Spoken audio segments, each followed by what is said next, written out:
So the attacks are intensifying, and the need of the hour is diplomacy, any kind of talks or negotiations, something that will bring the tempers down. India made an attempt last week.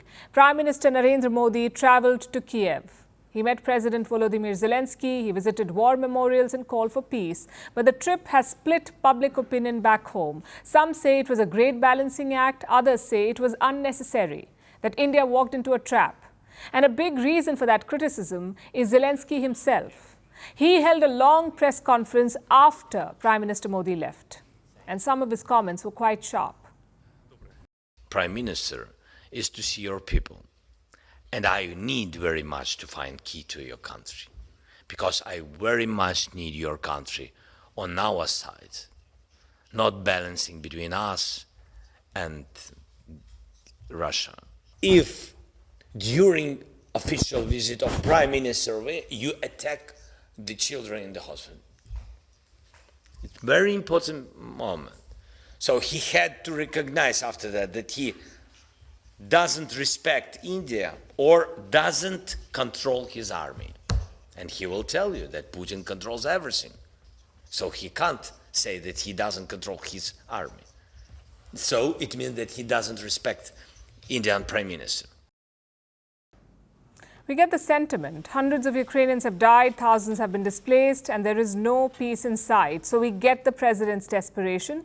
But you see, in diplomacy, you must hide your sentiments. You must welcome even the smallest of gains. And Zelensky did not do that. Instead, he criticized behind India's back. So tonight, let's take a closer look at Prime Minister Modi's trip. Was it necessary? What did it achieve? And did India walk into a trap? First, the timing.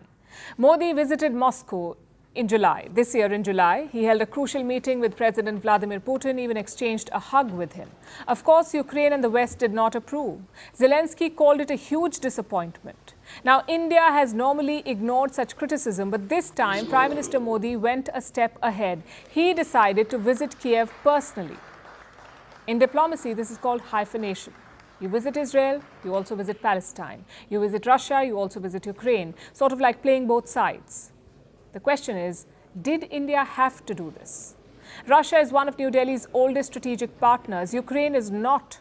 No Indian Prime Minister had even visited Kiev until last week. So you could say there is no equivalence. Russia is way more important than Ukraine. Then why did the Prime Minister visit Kiev? What did this visit achieve? Well, broadly, three things. Number one, it set the record straight on India's policy. It is not pro-Putin, it is not pro-war, it is not neutral. As Prime Minister Modi said, India is on the side of peace. And this sets New Delhi apart from China or Iran. Those countries are actively supporting Russia's war, but India is not. We buy Russian oil to keep inflation down, not to fund the war. If Ukraine can sell us cheaper oil, we would buy that too.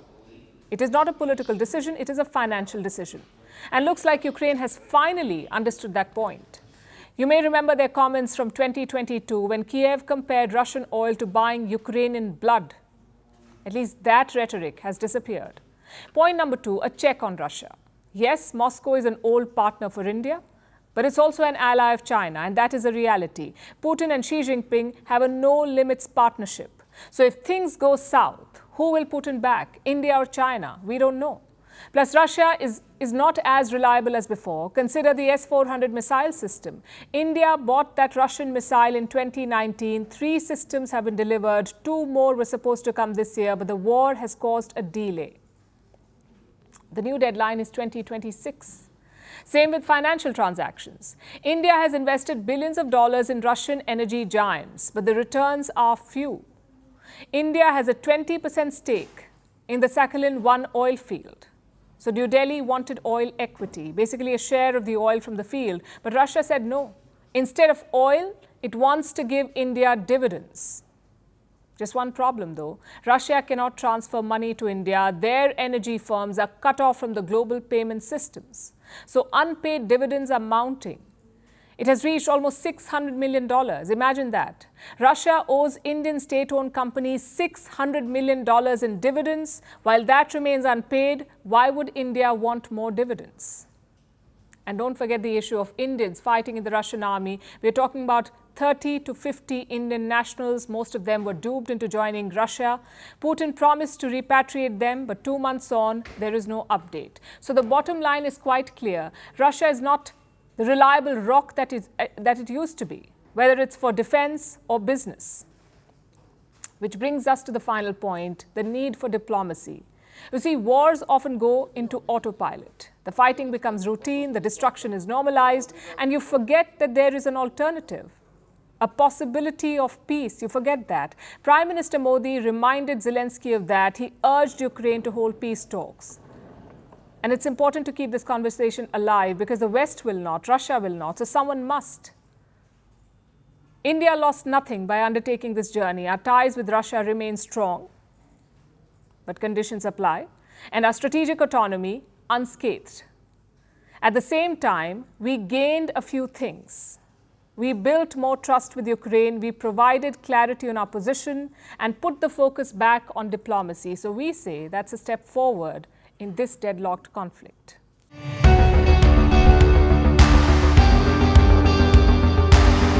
Across continents, one powerful news source.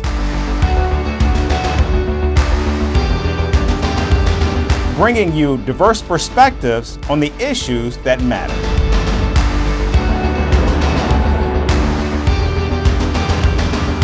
We go beyond the boundaries to give you that little extra about every sporting moment.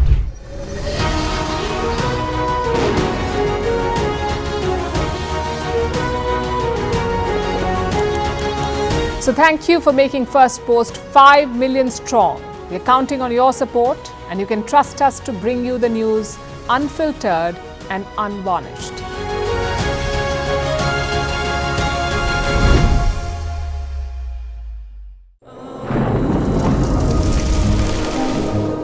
Climate change is on our doorstep.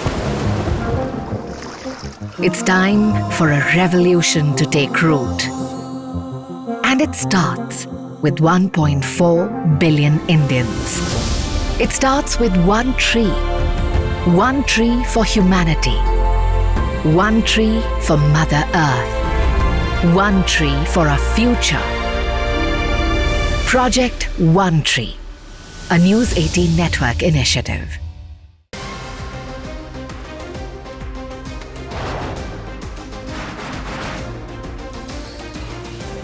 Obviously today, the T20 World Cup bandwagon has moved across to the West Indies. What can you expect from this?